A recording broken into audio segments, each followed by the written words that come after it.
bed when I have something to do. I'm staying out. Why? What have you got that for?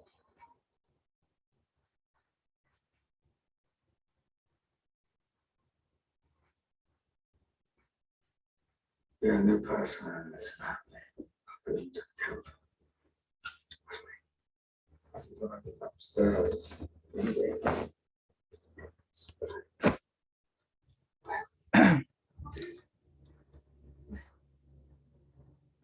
This is an experience, isn't it? You being afraid. Am I still the whipped dog licking the hand that beats me? I like you nervous, Philip. It suits you.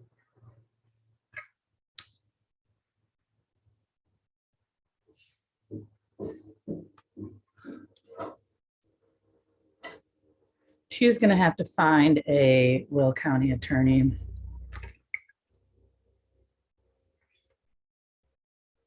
Well then, spit it out. I will see what I I can wanted do. to speak to Mother about changing my job at the library. I parked on the road to think. I got out to get some fresh air. I didn't see any car go past. I didn't see Mother. I changed my mind and went home.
Roger, did John Martin just sleep there from the first meeting?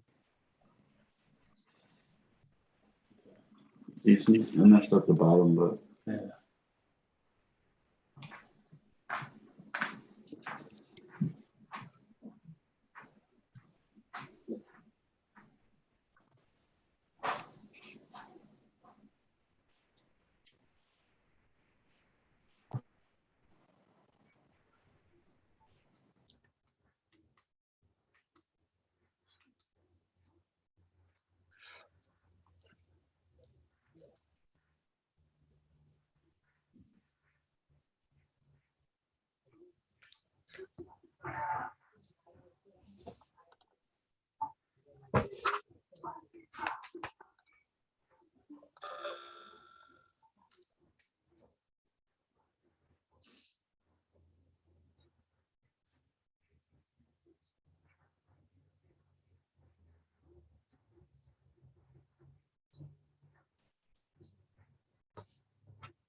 You made him tax exempt.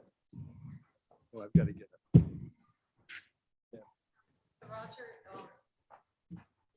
Roger, how are you going to be? Oh, there you are. Never mind. I'm not online. I'm here.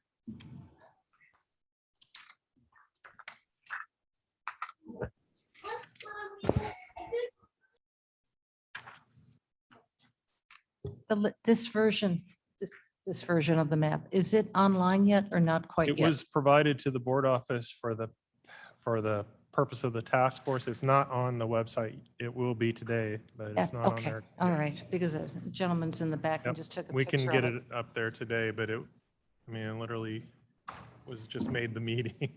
It's on the agenda, it just, Okay, the no. digital version needs to be put up on the website. Absolutely. All right, so we're ready to go. Together here.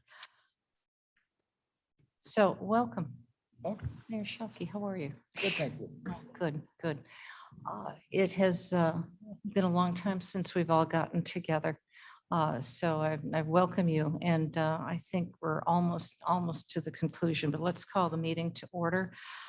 So the Reapportionment Task Force of Wednesday, November 3rd is now called to order. Clerk, could you please call the roll? Ford, Present. Roz, Here. Gums, Here. Kenyon, Martin, Martin present. Sanchez, Shepro, Strathman, Gately, Here. Meyer, Present. Arnold, Shoki, Here. Afif, Here. Hernandez, here, Pedersen, Here. Rivera, Walter. You have a quorum. Very nice. Okay. May I please have a motion and a second to approve? We have a few minutes. I hope you've all had a chance to review them. Okay, can I say out loud, July 7th, July 15th, July 16th, and September 7th, approved by, moved by Kenyon. Second, please. Gums will second. Thank you, Ms. Gums. Are there any edits to these minutes? Hearing none, clerk, please call the roll. Ford, Yes. thank you, Froz, Yes. Gums, Yes. Kenyon, Yes. Martin, Yes. Sanchez, Shepro, Strathman. Okay, Yes. thank you very much. All passes. Are there any public comments? I am not aware of any. Yes, do we have? And you signed up. Okay, very good. Could we get your name, please, and your address for the record? Name is Mark Avalar. I live at 2073 Peachtree Lane in Algonquin, Illinois. I live in member Caius's district in the And- 23rd. Mark, could you please spell your last name?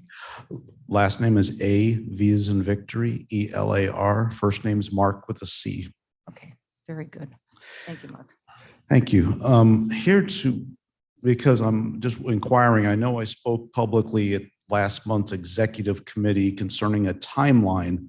We're now into November, I think is a mid-November timeline where the chair must formally present the map for public hearing and then formal approval by the end of the year. So between now and the next 2 weeks, I presume you're going to be.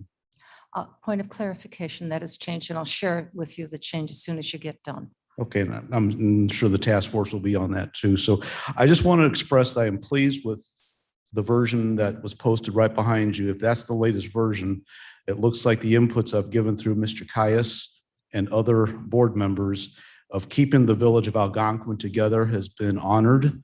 And that's what I see here. And the 8,218 residents are kept together in the same district in member Caius's district. So I'm grateful.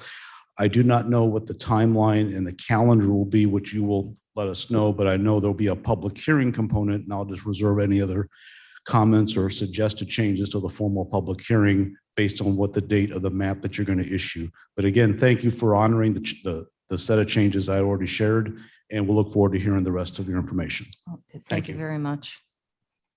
Welcome, Mr. Shepro. If there's no other public comments, I'd like to go to my own comments now. And just a quick review before we go forward. We started these meetings on April 22nd. We've all gotten a little older because of all of this.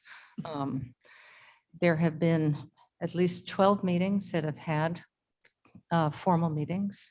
There have been countless informal meetings, talking to board members individually, talking to them with group in respect to the Open Meetings Act, with staff, with Roger. There has been emails that have been received both from the public as well as from board members and task force members regarding the maps. And we have tried to be as responsive as we possibly can to your concerns and your needs. We have not been able to be responsive to concerns that have not been vocalized to us or put into an email. So I would urge at this juncture, any of the task force members only, please, at this point, if you have any other changes that need to be made, that you give those to us by Thursday close of day. And that Thursday date is, that's not my dog. November 9th. No, what is today's the third, Today's the fourth, the third. fifth, November 5th, Guy please. Fawkes Day. So that we are able to give them to Roger so that we can make those adjustments as we give it to the county board for their approval, which will meet next week. And that'll be approval for the provisional map, the provisional draft map. At that point, we will be sending that map out to our public hearings, which will be on November 15th in Elgin at Elgin Community College and November 17th here at the Government Center. Both meetings start at 6 p.m. They will be available online as well, traditional YouTube channel. We will be welcoming public comments.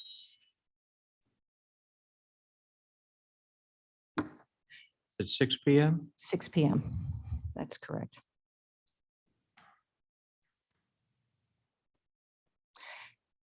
Upon conclusion of getting input from the public, I realize that Thanksgiving will be presented at that following week. So I'm sure that staff and all of you will be visiting families or baking pies, whatever you're doing to prepare for your Thanksgiving celebration.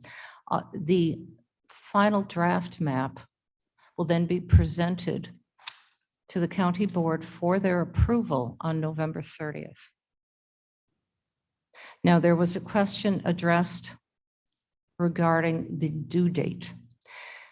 There was an error that we have had corrected, and that was County Code number 55 ILCS /52-3004.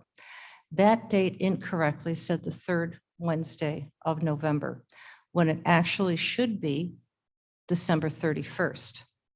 So I brought that to the attention of Don Harmon and Representative Welsh, and that legislation was updated to correctly be December 31st.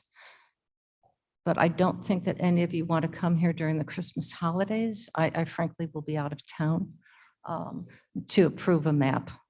So November 30th seems like an appropriate day to complete this task. Otherwise, we will be sharing Christmas presents with each other, or Hanukkah, or Kwanzaa. I like that's a good idea. Yeah, oh, good.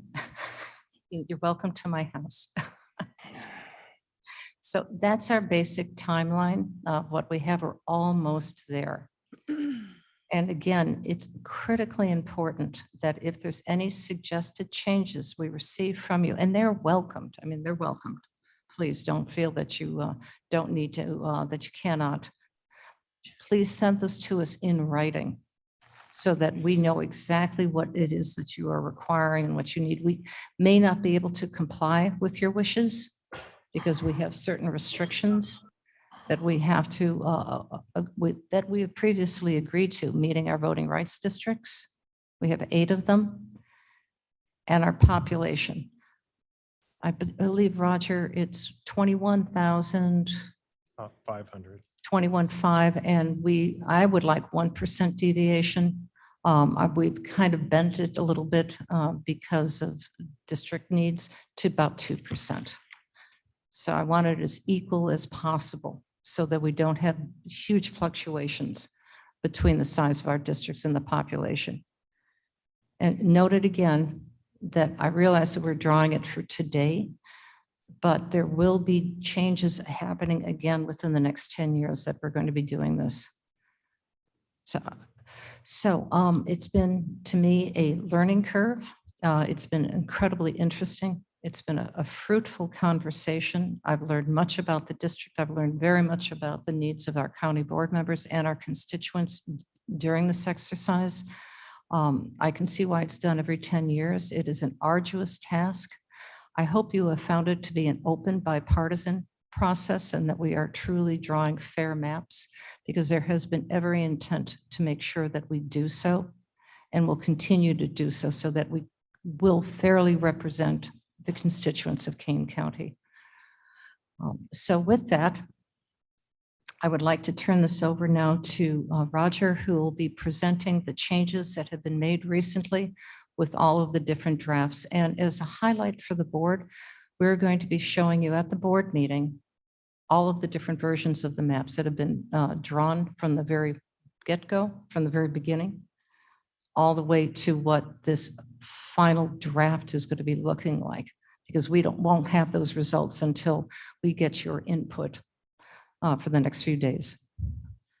Okay, Roger, please. This is on. Okay. So I'm going to take a second and share a screen. And this will be, let me grab that and share. Okay. So from the last meeting to this meeting, we've received about 20 different recommendations, and those come in the form of, I want this precinct in my district, or I want this precinct moved out of my district, or particular areas of the county. While looking at the 24 districts, we had some specific guidance and rules established that are based on the Voting Rights Act, and then also some of the ordinances and statutes that apply. But most of that is specific to how do we maintain the VRA districts. The original number of districts that we had before we started were 8. It was District 1, District 3, 6, 7, 8, 17, 20, and 24. And we were asked to maintain those VRA districts, even though we were moving population around. Now, in trying to keep the VRA districts intact, we were looking at 63% Hispanic in a district. And then the voting age population, they were looking at 59%. It was around 59. So it was about 4% difference between Hispanic population and Hispanic voting age population. So we had discussed also whether or not you could get citizen voting age population data, and we found that the Department of Justice has never made another request for that information, so it's not in the census data, and there's no plans from the census to do citizen voting age population. So we have population at about 21,500, and you can say plus or minus 500 people to keep within deviation. And then you have the Hispanic population, which we were trying to focus on 63%, and the VRA districts. You'll see the work that Josina did. If you look at the districts, again, District 1 is 64%, District 3 is 65% Hispanic, District 6 is 62, 7 is 64, 8 is 63, 17 is 66, 20 is 63, and then the 24th district just rolled right off the screen. It is 24 is at 66. So those are the VRA districts that we were trying to keep intact. The rest of the changes were noted and provided to Jacina and the demographer, Zach Couts. I don't know if Zach is on. Is Zach on, Claire? He's on? He's on. Okay, good. Welcome, Zach. Hey there, and it's Kautsky, if you have any Kautsky, questions. I'm sorry. Sorry. I'm sorry. I'm just running. So keeping the VRA districts intact was important. Then we moved out to the other districts. So In looking at those, we had a number of changes that were incorporated in the map you see up here, which doesn't provide a lot of detail. It's mostly shapes. So we get the shapes and the data from the demographers, and then we pull that into the county GIS maps, which I'm going to show you in a second. The county GIS map that was provided to the task force and board members, it is being posted to the website right now. We didn't have it until basically the agenda was posted with that map in the board office, but we haven't put it on the website. I believe it'll be out there probably before the meeting's over. But anyway, the detail of that map provides, down to roads and also some precinct data.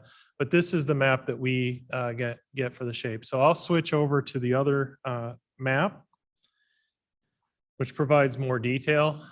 So this map has streets and roads. And if you download this map, it is a large map. And as you zoom in, it'll provide more detail on more roads. So at this extent, you're only at 36%. When you go to 100, it's going to blow up the map considerably larger, and you'll see more road detail. As the gentleman mentioned from Algonquin, we went through and tried to accommodate keeping villages and municipalities as best we can intact. We made some changes that involved a couple of different areas. I don't know if we want to get into all 20 of them, but they certainly, as many as we could incorporate. And then even in the last couple of days, we've been making additional changes that anybody has requested. I have 2 right now that we're working on, and I know that they're working on a couple of things for the city of Aurora and the districts down there as well. And as a point of clarification, the map, as I know you won't be able to see it, but at the bottom of the map with Aurora, those do not reflect any potential changes that may be occurring. There was a meeting today with the Aurora. I think Ms. Bates was there and Ms. Molina was there. Yes. As representatives of the Aurora's concerns. And I know some of our Aurora board members are content with the map as it is presented. Others would like to make some changes. I am not aware of what the outcome of that conversation is, because it has just occurred. So those will be shared with me, and if appropriate, some of the changes may happen, but always protecting the VRA districts. So in the southeast, this would be Aurora, and you can see District 1 and 7. They're side by side on the east side. District 8 down below, 3, 4, and 6. And again, the VRA districts are 1, 3, 6, 7, and 8 down there. But this is the map that was drawn with Grapple and the demographers. And again, we are working on the recommendations that we're receiving from Aurora. As you move out to the west, this is District 5. District 5 traditionally has been the southwest corner of the county. You're going to see that in order to take on more population, the border out here is moving a little bit farther to the west, and then District 5 moved farther north, and you'll see it comes up, whoops, went too far. Perhaps before we move away from Aurora, Sure. we want to, if you could share, or Zach, if you can please share with the task force the changes of population that occurred to Aurora, and more specifically, what happened with some of the district changes that had been drawn previously, the impact that had. I know that there was a 9% drop in Aurora population as a whole account for the census. Yeah, you stole my thunder there, Chair. I mean, there was. So when we were dealing with the American Community Survey data that showed, slight growth countywide. And then in August, or was it September by that point, when the census data finally dropped on us, to everyone's shock and dismay, you basically lost a county board district's worth of population in Aurora. Now, Aurora obviously bleeding into multiple counties, doesn't mean that it was all just out of Kane County, but itself, the city lost a significant, almost double-digit decline. I know there's efforts ongoing, both at the city to try and get their arms around that, but again, to reiterate, for the purposes of the adoption and consideration of this map by the statutory deadline, none of those efforts will align with when you have to pass this map for consideration. And those may be years on down the road for ultimate, revisit and consideration. So because of that, then the Aurora southeastern portion of the county had to have a significant redraw from where we had, begun this process. Again, to the chair's point, and certainly for legal consideration, maintaining Voting Rights Act consideration and populations were the priority, but the districts themselves then had to shift significantly to account for that population loss. And so what you see before you now is one that maintains those Voting Rights Act populations that we're deeming sufficiently enough to withstand any type of challenge if it were to come, while also then having to meet the reality that these districts had to grow to meet the overall deviation requirements that the task force and the board had set out, so that we're not taking it to the extreme of allowance, but staying within a general mean of deviation. And as far as growth goes, I believe not growth in population, but growth in population count had space, geography. It had to grow to get the population in there because the population shrank. So area, land mass had to grow in order to gain the population. So I think we looked at the population in Aurora on the King County side was about a 10,000 person difference in just the Kane County side, which is for the Kane County population of Aurora was pretty significant. And then as you move up to the northwest in Rutland, would see the increase of 10,000. So the net population of the county is within about 1,000 people from 2010 to 2020 as far as the census is concerned.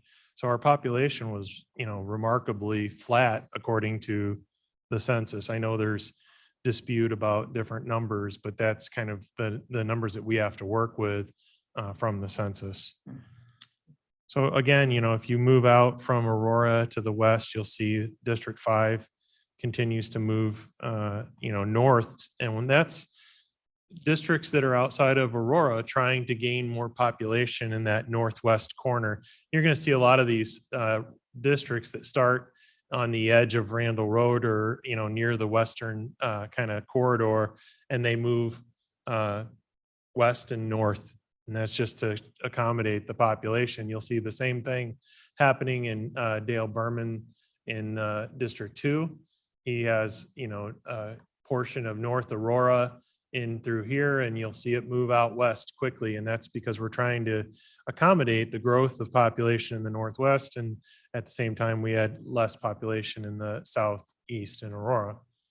And then you'll see the districts along the river, and then you'll come up to the next district, which is another one that starts along the, this is actually Mill Creek area in Geneva, unincorporated, and it immediately starts going out west and picks up Elburn, part of Blackberry, out to Maple Park on the border. So you'll see that trend where it moves northwest. Same type of trend happens as you move through St. Charles. You'll start seeing a couple of districts along the river, and then immediately as you get to that western side of the county, you're going to see District 14 takes up portions of St. Charles and moves north and west to take up population. Same thing with District 15, which is Campton Hills primarily, moves north and west. So, while we have changes in Aurora and Elgin that are street by street, some of the western township areas are having to take on large geography to accommodate the population changes as well. So it's not just, in the urban area that's being affected. The board members that are out closer to Route 47 are all being taken further, further west and north to try and grab additional area and population. Up north, you'll see District 9, which has Hampshire and Huntley. That was another request, was trying to keep Hampshire and Huntley as municipalities together. So that's in there. And then as you move over to the northeast side, you're getting the 3 other VRA districts, which are in Carpentersville and Elgin. Yes. Yeah, just one. Yeah, there's 2 in Elgin and 1 in Carpentersville. You have 17, 20, and 24. So that's 24 up in the far northeast. And then as you move down, you'll see the dense population of Elgin right here, which is 17 and 20 right in here along the eastern border. Again, we've made a lot of the smaller changes between neighborhoods and streets. We have a few more that we're working on, and then we're waiting to determine where we're at with the Aurora VRA districts, if there's anything that we can do to change those. We're working on that probably in the next week. I think that other than those few changes, that's kind of the status of the map. I think the schedule for presenting it to the board and then the hearings is our next biggest concern. So that if you have questions, I'd be happy to try and answer. If you want to zoom in on an area, we'd be happy to do that as well. Are there any questions? Can I make just a couple comments? Absolutely, Mr. Shuck. First of all, I'd like to commend the county staff. I think they've done an excellent job in a very difficult task here, trying to figure out where things disappeared and where they haven't. I'm only going to talk about my community as an example. I think our city council and myself are of the opinion that we had some census challenges that weren't really reacted to in the actual count. And I say that because the number they gave us for our new population was 74 people more than it was in 2010. Over a 10-year period, they said that we had grown 74 people in Batavia. Now, interestingly, I have a subdivision out on the west side called Tanglewood, and in the last 10 years, it's been shorter than that, we've added 62 new houses in Tanglewood subdivision. Now, if the count was right, that would be less than 1 person per house in the new houses. Then we've got I don't want to go into it, but we've got a number of areas where we knew we've grown more population. So, I was part of a conversation with the Census Bureau directly with the Metropolitan Mayor's Caucus in Chicago, and they indicated that, they're kind of backed up in work here and that they would not be in a position to authorize any special censuses till the fall of 2023. And I sat in, the city of Aurora was in that same conversation with us, so they were immediately of the mindset that they were going to obviously go for a special census. I told them right then, I said, well, Batavia, we were getting ready to do our budget. I was going to put it in for next year, but I guess I won't because you can't do it next year. So we will definitely talk to the city council Tuesday night about we'll do a special census in Batavia as soon as we can in 2023. Because right now in Batavia, we've got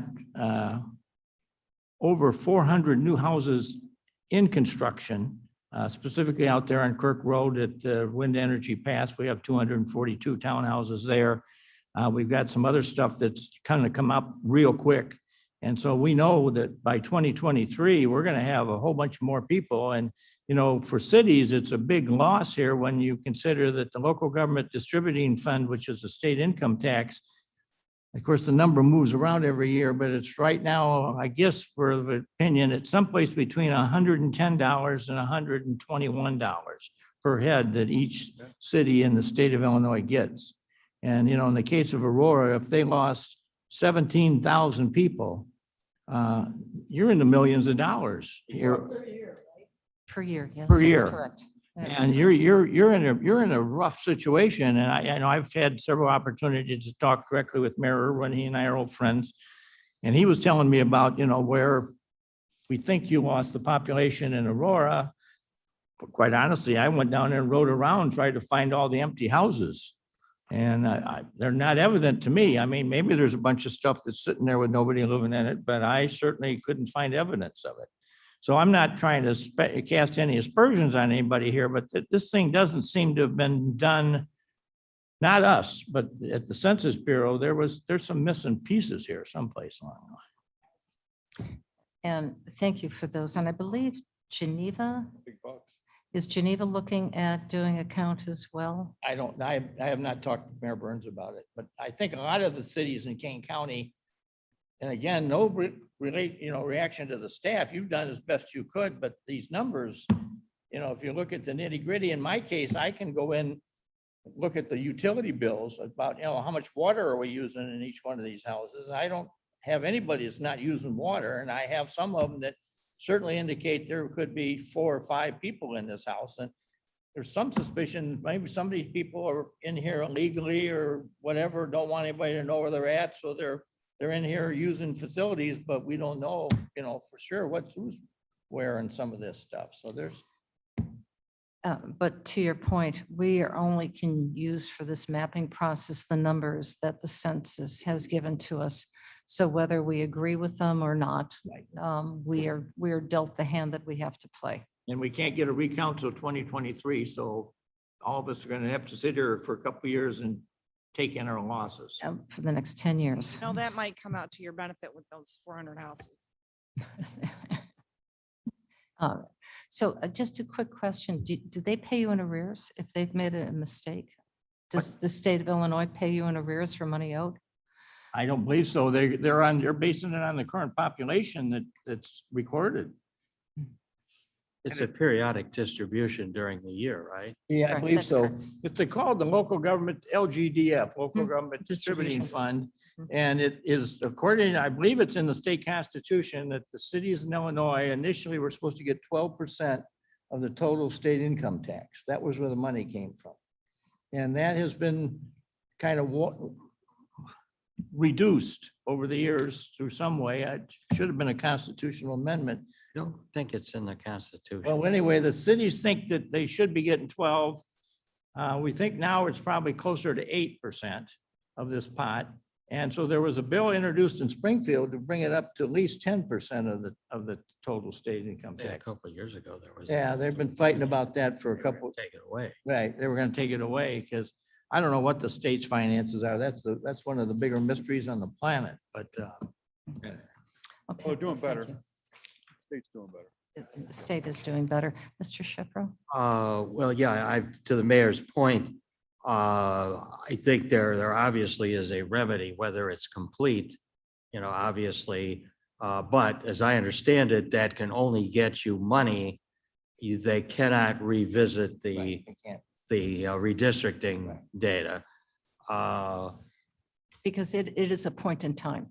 Yeah, and I think just about everybody agrees that some unknown number of people were missed.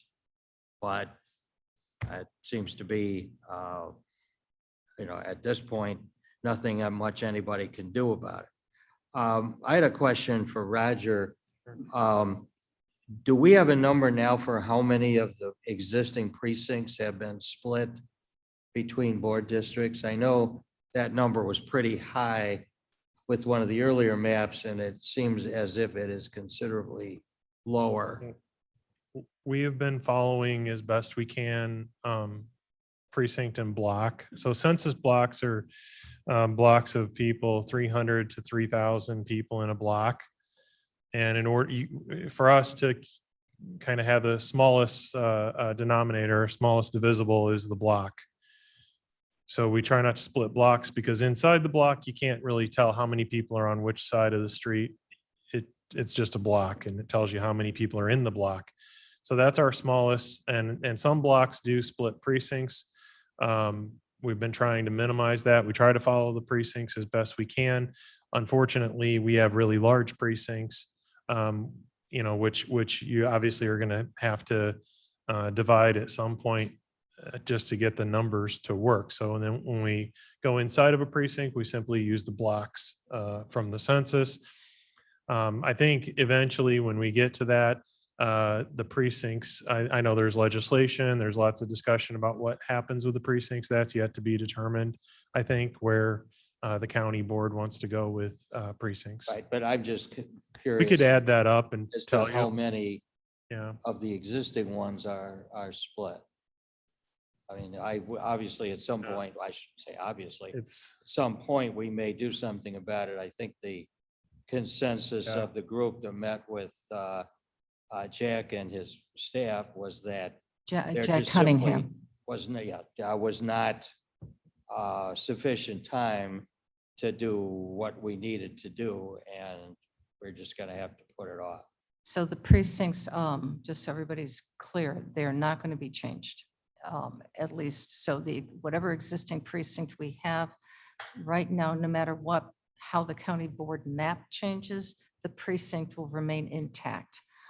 We simply do not have enough time pending the January, what is it, 12th? 13th. The 13th, the 13th. yeah. You're going out to get signatures to adjust all of the precincts appropriately.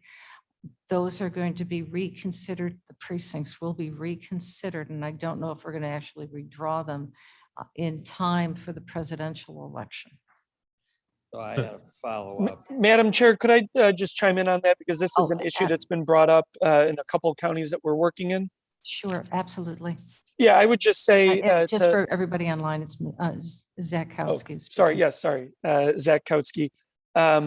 So I would say, one, the elections omnibus bill that was passed in Springfield did allow for individual precincts now to go up to, I believe, 1,200 voters from the standard of around 800 currently. So you will see quite a few jurisdictions probably redraw at any point. But, the concern about splitting of precincts, is permissible within the state statute.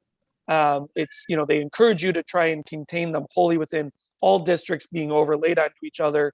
Obviously, with the delay of the census that is delayed, obviously the implementation and adoption of federal, state, and now local on that. But you are permissible, you are allowed, permitted to have, precincts go into different districts on this end. But ultimately, just for everyone's consideration, and I think Roger touched on it, I just want to say from the consultants end, we did not draw by precinct because precincts themselves, the assumption and belief is they can change election to election. We were having to draw on an individual basis because of the one person, one vote principle in this. So that's what we drew by while trying to maintain in some consideration existing boundaries. But the directive that we got from most here was that, townships and municipalities were far more import than, individual precincts were. Can I respond to that? Yes, absolutely. Yeah. Okay. When I asked the question about how many were split, I was not implying criticism. And I sort of feel as if the answer didn't really answer the question. I mean, I understand and I know, and I've worked for years, I understand what the laws are with respect to precincts. I understand that they are not juridical entities that have to be compact, contiguous, or comply with any federal act. Sure. I just wanted to know if we had a number on how many of the existing precincts were split, recognizing that that mostly probably creates a problem for the guys out there in the clerk's office. I just wondered what that number was. And we can't possibly exactly know that information yet until the map is.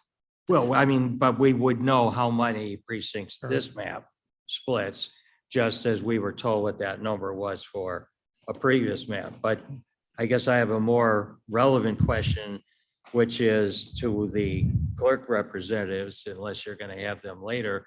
But I wanted to ask, given where we are now, and assuming a November 30th date, and the petition period is set by statute, We still, I guess, do not have an actual signed congressional map. And there's still litigation pending with the state legislative remap. And there's obviously an immense amount of work that has to be done to get boundaries drawn, petitions ready to be picked up. And I just wondered if you could update us on what you think that timeline is going to be and how close you're going to be tested to be able to get things ready by January 13th. Could we table that, or appropriate use of table, to, Indefinitely? no, I don't want to postpone it indefinitely, but truly table that because that would be informative to hear. But until we get done talking about the actual district map for our 24-member district, because that's holistic in approach. I want to make sure that we have everybody's input upon the districts themselves, the 24 county board districts, before we answer that question. So we can just put that on hold for a little bit. Can I substitute then? Do we have, could we get a list of what the changes were?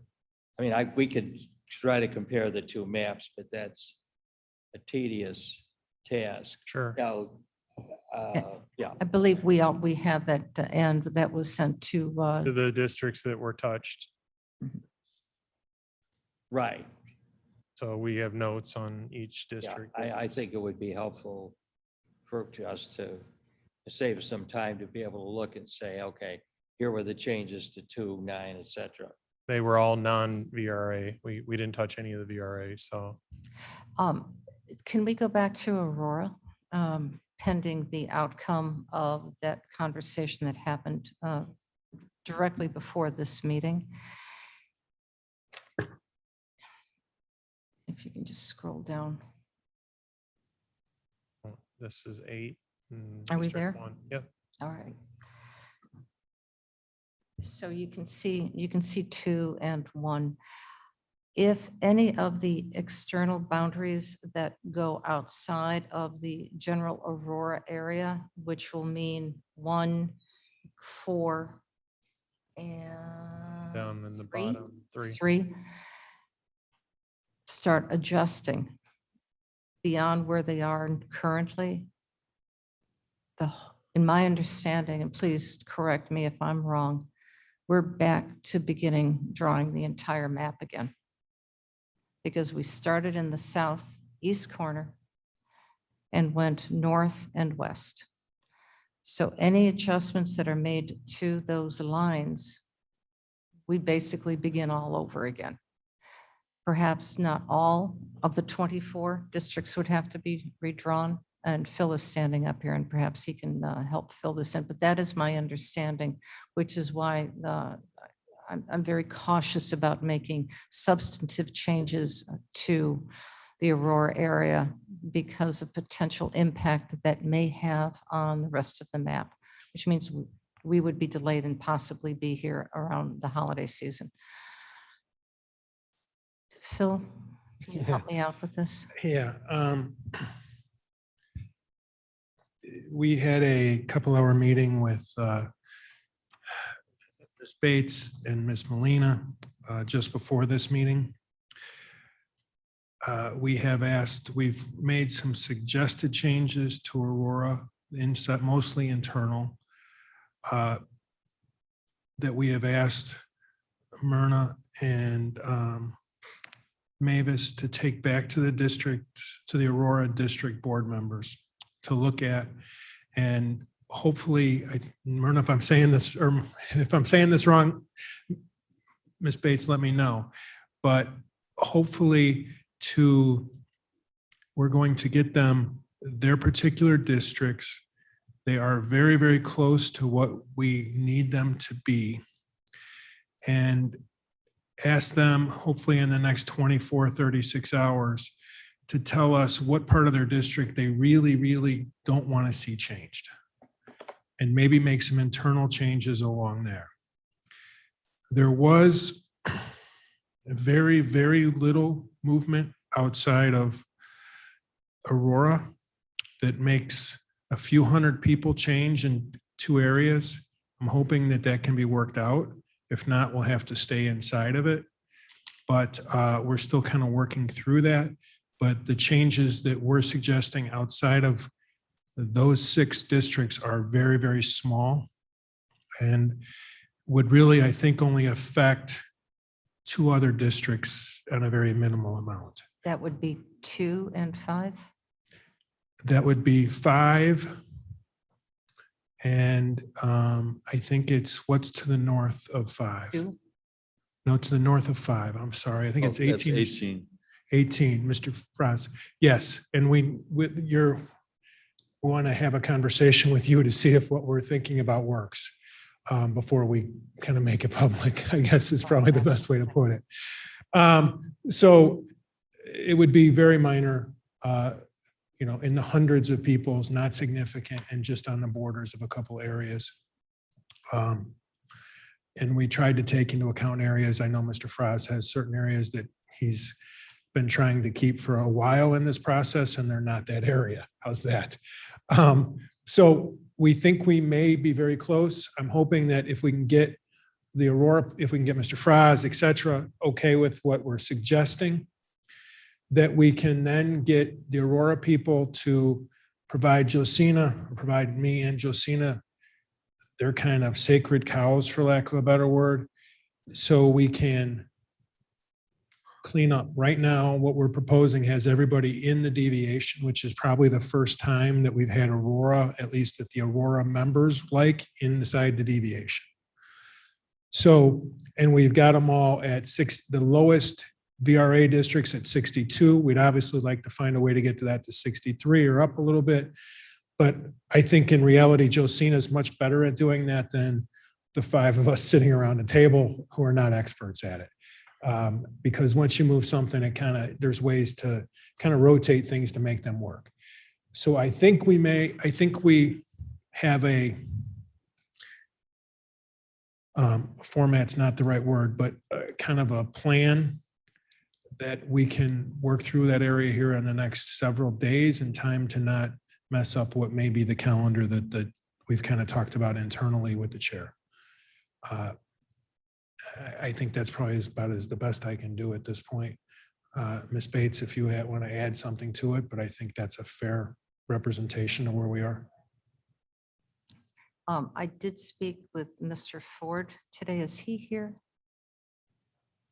Mr. Ford, can you please confirm, because recent conversation that you and I had previously, that your district is satisfactory for you? Is that correct? Are you there? Mr. Ford, are you there? I know he's online. He's muted. But just so you're aware, and I'm sure that he will give you input. But the earlier conversation we had, he said that his district, it works well for him and he's satisfied with it. I think the changes may have only changed like 2 blocks of Mr. Ford's district. It wasn't significant. When I say blocks, I mean census blocks, but Okay. it was not a significant change in that area whatsoever. So, thank you. Obviously, we have to work, and we've been trying to work as efficiently and as quickly as we possibly can with this. And I know that there has been an awful lot of input, and it takes time to get people together, to discuss, to agree, and to bring things forward. But we are at a critical deadline right now, and we have to move forward. We have flexibility for the November 30th deadline. We do have flexibility. We do have until December 29th or December 31st, my apologies.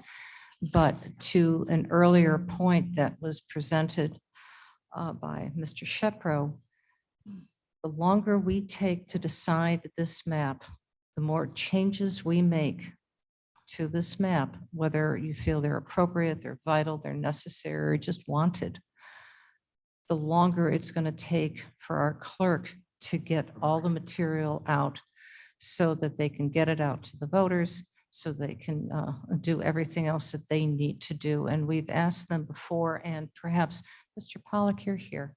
Can you come up? And I know I don't mean to put you on the spot, but can you just remind us or share with us your process and the timeline of this, Brian?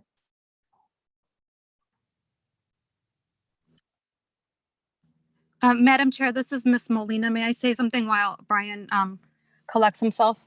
Oh, absolutely. Thank you. I'd just like to extend my thanks to Phil and Roger's team for meeting with Mavis and I this afternoon for a few hours.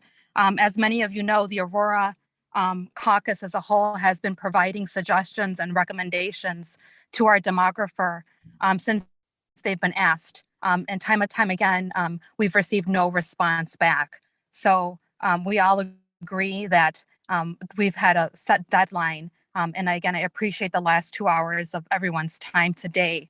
But I really wish that we would have been able to sit down and had some feedback prior to this meeting today. Thank you.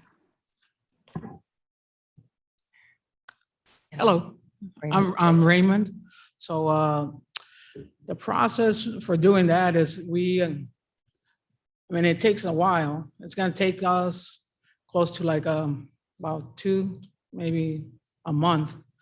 And that's only county board. We still got to do congressional, legislative. So we got to move every voter, everyone to their districts. And then once we get that, we have to send voter cards to the voters, and the deadline for signatures is January 13th. So, and again, Christmas is coming. I got staff that are going to be on vacation. Myself, I'm going to be on vacation. So, I mean, we're trying the best that we can. Right now, I'm working on the legislative and congressional that has come out. And like I said, there's going to be a lot of, like I'm saying right now, there's a lot of splits in the congressional. Congressional is going to have like 14 splits. Legislative's got like 85 splits. And here, I don't know how many splits we're going to have. So the splits are the ones that cost Splits, more. can you, Splits and precincts. thank you. It's more work.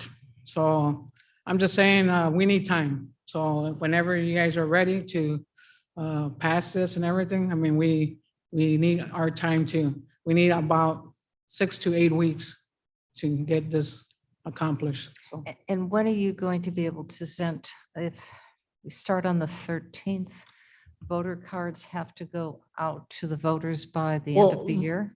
well, no, voter cards, I mean, really, the voter cards, at least we need to send them out at least by January, in the middle of January. It's the signatures. It's for walk lists, for the people that need walk lists to walk the streets, that getting signatures. So it's for the campaigns, it's for you guys and everything. So again, we need time for that. So. Okay.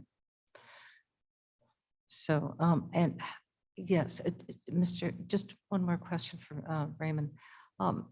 I understand that the state map is not satisfied yet and not been approved. I think there's a lawsuit against the current state map. Is that correct? Yes. And when, do we have any idea of when that is going to be satisfied? He's standing right behind you. I think Brian might know. I think I might have the most information on that. There is a target trial date of the week of December 7th for that litigation. The court has been made aware from the Illinois State Board of Elections, kind of their timeline, which I think also kicks into some of the county clerk timelines. But my guess says that if this map is upheld, you'll have something, you'll have a finality by the end of December, at least for this election cycle. If not, it could go possibly longer, but the court is definitely pushing for a very quick resolution and has asked for alternatives from the parties. It considers itself to be in a remedial phase, which means they're looking at maps by other parties, including the Republican Party, MALDEF, the NAACP, UCRO, which is United Congress of Christian Religious Organizations, I believe. Zach might know the name better than I do. But so they are going to be looking at maps that are going to be submitted November 8th by the plaintiffs. Briefing on that should be done by November 22nd, it looks like, and we'll see what the court wants to do at that point. But I know they're very well aware of the deadline, and I think they're kind of shooting for the end of December as well. Good. And do we have any input about the congressional maps? Congressional map obviously passed.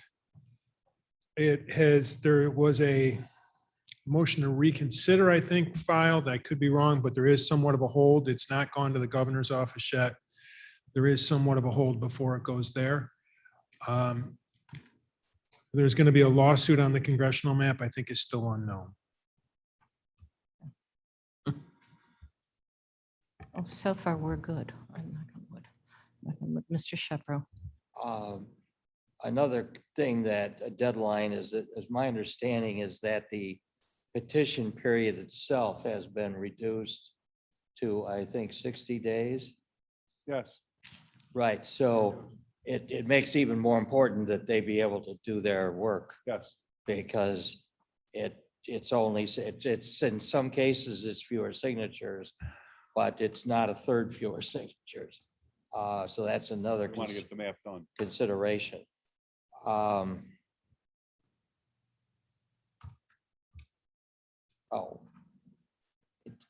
guess I was going to say it, but I guess we sort of have the answer. If we waited till December 29th, it would appear that there's really no way that the clerk's office could have the identifying areas laid out in 2 weeks. Raymond, can you confirm that, please? So that we have that on record, and please say no. Yeah, no. So like I said, we need from like 6 to 8 weeks to accomplish what we need to do. Because it's only, like I said, it's the congressional, legislative, and it's a lot. So.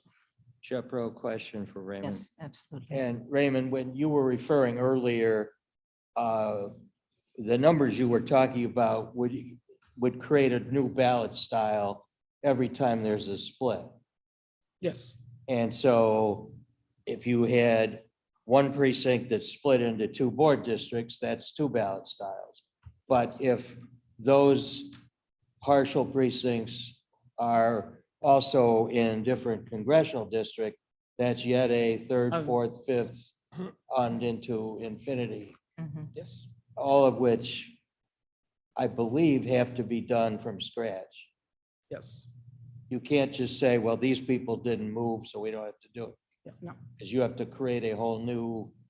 For example, right now, Rutland 2 has 15, I say tax code, so it's ballot styles. So with all this new legislative and congressional, we're gonna add 10 more. So now you're up to 30. And then I haven't even done county board, so, so yeah. So when you, I know you guys talk about precincts and everything. And a lot of times in 2010, I saw the 2010 map for congressional. A lot of them stayed in the townships and within precincts. And a lot of the congressional stay with the precincts too, because they get the same shape files from us, so they can not have a lot of ballot styles. So we want less ballot styles than more ballot styles, so. But yes, Mr. Martin. Well, isn't it true if the issues among the Aurora districts are resolved, then that's what's within our jurisdiction and we can move ahead, right? I'm sorry, I didn't quite hear you. As I understand the conversation, if in fact the Aurora districts are resolved, then that's what our jurisdictional interest is. And so we can move ahead and our timeline stays intact without effort, right? That's exactly correct. That's what I'm hoping for. Yeah, I mean, so that's realistically, the only issue in front of us, and it sounds like it may be an issue that is resolved. That's correct. Oh. No? Well, I think there are some other issues in other districts. My understanding is that the largest concentration is Aurora, but that's kind of a self-contained problem with a self-contained solution. I think there's still some, Roger alluded to two things that we're working on outside of Aurora. And those hopefully will get resolved by the end of the week. So they have to be. So what I would like to do is to have this committee, I've asked for all of your suggestions by Thursday so that we can get those drafts of changes to Roger on Friday, giving his staff both Friday, all day Friday, and all day Monday to review. They have to be allowed that courtesy of 48 hours to be able to take a look at it and to make any kind of adjustments, because the potential impact, I don't like, and I think you can all understand this, I don't like sharing a map with the public until I've got a chance to see it and to take a look at it so that I can understand what the adjustments are and how they've occurred and what they look like. And I think you'd all appreciate that as well. So we don't just go out there and say, here it is, without having at least a couple set of eyes on it. It'll be posted on Tuesday because I cannot, I frankly don't know at what point, if you're still working on changes, they may not be available to me, the map, until afternoon on Monday. So Tuesday morning, we can post it. And then if there's any changes that this task force would like to suggest, please do so. Because there'll be time for the county board meeting who's going to pass the provisional map for review to the public. So they have time to look at it, just like we want time to review it, to take a look at it. So we are in a tight time frame right now, and I would hope, that except obviously Aurora is working towards that goal. Thank you for that. Thank you very much for that. That these changes are modest in nature. We use that word tweak before. This is a time for a tweak. Just is very, very modest, because it's unfair to the members of our public who have been watching this crafting of the map to see substantive changes without their ability to be able to review, to reflect, and to see how it impacts their representation. So, Mr. Shepherd. Question for State's Attorney. Is there any problem the board acting on Tuesday if the map is not posted to the public until Tuesday morning? It's your map. What we would contemplate is that a chair simply makes a presentation of the map on Tuesday. There would be no formal action. You would then have a notice, you would publish a notice for the public hearing. It's what we would contemplate. That would be sufficient to allow the public hearing to take place. Yes, it's 6 after the days. presentation. 6 days is what is needed. So we're exactly at timeline. I think it was like 6 to 21. I'll have to refresh my memory of when you have to hold the. Is that correct? 6 to 21 days? Yes, so between 6 and 21 days, you need to hold the public hearing. Because of the Thanksgiving break, and I know there'll once again be people who may be traveling, who'll be taking holiday time. We've got that week that's going to be interfering with this.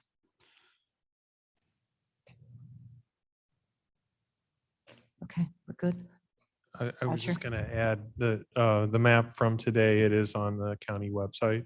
It is out there if anybody wants to direct somebody to look at it. So. Okay, very good. Any other questions?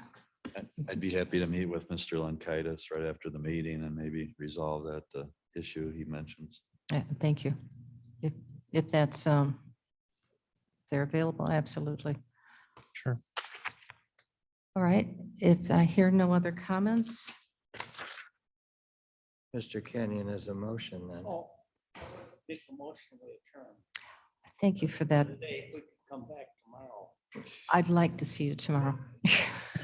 I'll second that motion, Shepro. Thank you. May I have an aye to adjourn? Aye. Aye, all approved. Any nays? Thank you very much.